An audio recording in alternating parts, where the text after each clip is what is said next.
Oh my God, so something not so good just happened. I was literally just standing here. I wasn't even riding it, okay?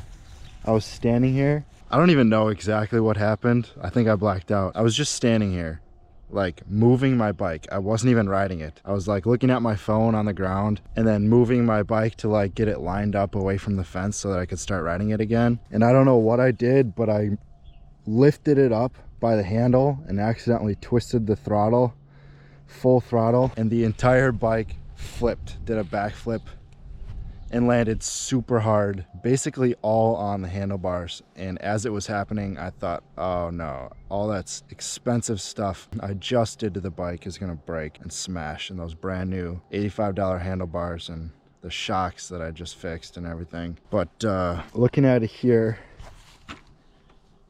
this is like scuffed up, but it's fine.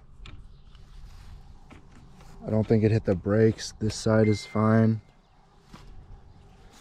The dirt guard thing exploded off. That destroyed itself into several pieces, and then it smashed onto the top of the handlebars. I thought as I was watching it the handlebars were going to explode, because like a 110-pound bike just landing on top of nothing but the handlebars. But anyway, what happened was this original stock mount just twisted under the pressure, which is literally the best case scenario. That's the best thing that could have happened. And it would not have happened if I had a direct mount stem attached here, here, here, here with screws and then attached to the handlebars. If I would have had one of those, the handlebars definitely would have like cracked or dented or just ripped everything off. So that is one pro to keeping the stock stem. Once it hits a lot of pressure and almost breaks, it's just gonna twist instead of snapping. So I think this is all 100%